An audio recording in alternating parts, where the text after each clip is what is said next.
कभी आपने सोचा है कि माना कि वो सच बोल रहा है को इंग्लिश में कैसे कहेंगे? या फिर वो ऐसा दिख रहा है मानो कोई हीरो हो, या वो रोज बुरा मान जाता है का सही ट्रांसलेशन क्या होगा? तो कहीं नहीं मत जाइए, ये क्लास आपके लिए ही है। नमस्कार दोस्तों, welcome back to my channel English and study. आज का वीडियो बेहद खास होने वाला है क्योंकि हम बात करेंगे ऐसे हिंदी वाक्यों की जिनमें आता है मानना और बुरा मानना, और जानेंगे इनके सटीक इंग्लिश ट्रांसलेशंस। वीडियो को अंत तक जरूर देखिएगा क्योंकि लास्ट में मिलेगा एक फन क्विज जो आपकी इंग्लिश को और मजबूत करेगा। तो चलिए बिना देरी के वीडियो शुरू करते हैं। माना कि वो सच बोल रहा है। माना कि मोहन इंदौर नहीं गया था। जब भी किसी वाक्य की शुरुआत में माना कि वाक्यांश आए तो इसके लिए इंग्लिश में अज्यूम दैट का यूज होता है। बाकी का सेंटेंस उसके टेंस के अनुसार बनाएंगे। जैसे माना कि वो सच बोल रहा है तो इसकी इंग्लिश होगी assume that he is telling the truth. माना कि मोहन इंदौर नहीं गया था तो इसको इंग्लिश में बनाएंगे assume that Mohan did not go to Indore. एक और वाक्य को इंग्लिश में बनाएंगे, जैसे माना कि तुमने चोरी नहीं की तो इसकी इंग्लिश होगी assume that you did not steel. इस प्रकार हम माना कि के लिए अज्यूम दैट का यूज कर और भी कई ऐसे वाक्यों को इंग्लिश में बना सकते हैं। पूनम आज बुरा मान गई, राम रोज बुरा मान जाता है। वह छोटी सी बात पर बुरा मान गया। इस प्रकार के वाक्य में जब भी कोई इंसान बुरा मानता है तो इसके लिए गेट ऑफेंडेड का यूज होता है। इसमें गेट मेन वर्ब है तो सब्जेक्ट और टेंस के अनुसार जो भी चेंज होगा गेट में करेंगे। देखते अब सेंटेंस। पूनम आज बुरा मान गई। ये पास्ट इंडेफिनिट टेंस का वाक्य है तो गेट का सेकंड फॉर्म गॉट का यूज होगा। तो इसकी इंग्लिश होगी Poonam got offended today, Ram रोज बुरा मान जाता है। ये प्रेजेंट इंडेफिनिट टेंस का वाक्य है और सब्जेक्ट राम सिंगुलर सब्जेक्ट है तो गेट में एस लगाएंगे। तो इसकी इंग्लिश होगी राम गेट्स ऑफेंडेड डेली। एक और वाक्य की इंग्लिश बनाते हैं। वो छोटी सी बात पर बुरा मान गया, ये भी पास्ट इंडेफिनिट टेंस है तो इसकी इंग्लिश होगी he got offended over a small thing. इस प्रकार हम और भी कहीं ऐसे वाक्यों को इंग्लिश में बना सकते हैं। अब देखते हैं नेक्स्ट। चलो मान लेते हैं कि तुमने चोरी नहीं की। चलो मान लेते हैं कि तुम्हारा नाम राम है। इस प्रकार के वाक्यों में चलो मान लेते हैं कि वाक्यांश आया है, इसके लिए इंग्लिश में लेट्स अज्यूम दैट का यूज होता है और दैट के बाद के वाक्य को उसके टेंस के अनुसार बनाएंगे।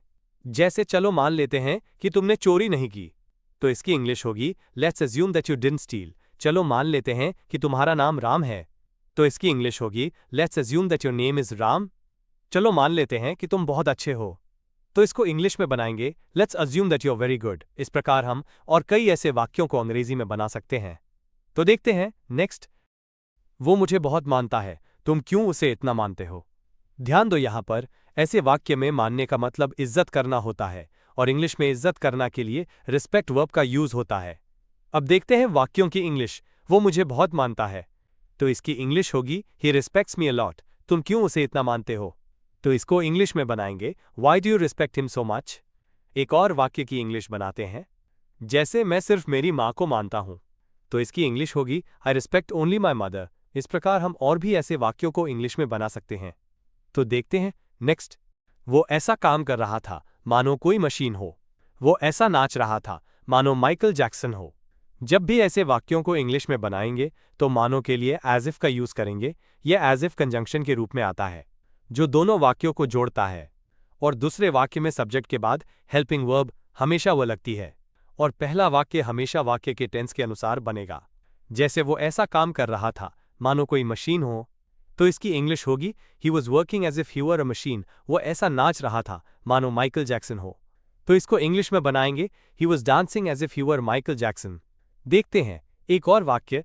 पूनम ऐसा गीत गा रही थी मानो लता मंगेशकर हो तो इसकी इंग्लिश होगी Poonam was singing a song as if she were Lata Mangeshkar. इस प्रकार हम और भी ऐसे वाक्यों को इंग्लिश में आसानी से बना सकते हैं। अब कुछ और वाक्य देखते हैं, जैसे ऐसा माना जा रहा है। सबसे पहले इस वाक्य में कोई भी सब्जेक्ट नहीं है तो सब्जेक्ट इट लगाएंगे। ये प्रेजेंट कंटिन्यूअस टेंस का पैसिव सेंटेंस है। जब भी ऐसे कंटिन्यूअस हो तो इसकी इंग्लिश होगी इट इज बीइंग बिलीव्ड, ऐसा माना जा रहा था। ये पास्ट का टेंस है तो वॉज हेल्पिंग वर्ब लगेगी तो इसकी इंग्लिश होगी इट वॉज बीइंग बिलीव्ड, ऐसा माना जाता है। ये प्रेजेंट इंडेफिनिट टेंस का पैसिव सेंटेंस है तो इंग्लिश होगी इट इज बिलीव्ड, ऐसा माना जाता था। ये पास्ट इंडेफिनिट टेंस का पैसिव सेंटेंस है तो इसकी इंग्लिश होगी इट वॉज बिलीव्ड, ऐसा मान चुके हैं। ये प्रेजेंट परफेक्ट टेंस का पैसिव सेंटेंस है तो इसकी इंग्लिश होगी इट हैज बीन बिलीव्ड, ऐसा मान चुके थे। ये पास्ट परफेक्ट टेंस का पैसिव सेंटेंस है तो इंग्लिश होगी इट हैड बीन बिलीव्ड। इस प्रकार हम और भी ऐसे कई वाक्यों को इंग्लिश में बना सकते हैं। तो देखते हैं नेक्स्ट। इनके अलावा कुछ मानने वाले सेंटेंस ऐसे भी होते हैं, जैसे बुरा न मानो होली है, बुरा न मानो यार तुम्हारी माँ है। तो इन वाक्य में बुरा मानना के लिए डोंट माइंड का यूज कर इंग्लिश बना सकते हैं। जैसे बुरा न मानो होली है, तो इसकी इंग्लिश होगी डोंट माइंड इट्स होली। बुरा न मानो यार तुम्हारी माँ है, तो इसको इंग्लिश में बनाएंगे don't mind my friend she is your mother. बुरा न मानो ऐसा होता रहता है, तो इसकी इंग्लिश होगी don't mind this keeps happening. आप बुरा न मानो तो आपकी कार चला सकता हूं। ऐसे वाक्य भी आ सकते हैं, तो इसकी इंग्लिश होगी if you don't mind I can drive your car. माना कि तुमने खाना खाया था। इसकी इंग्लिश कमेंट बॉक्स में बनाकर बताओ। लेट अस पॉजिटिव वर्ब के वीडियो लिंक इस वीडियो के डिस्क्रिप्शन बॉक्स में है। बहुत ही एडवांस इंग्लिश की क्लास है। इस वीडियो के खत्म होने के बाद लेट की वीडियो जरूर देखना। अब ये क्लास यहीं समाप्त होती है। यदि इस क्लास में आपको कोई कंफ्यूजन हो या मन में कोई क्वेश्चन हो तो कमेंट बॉक्स में कमेंट करें। Please like, subscribe and share.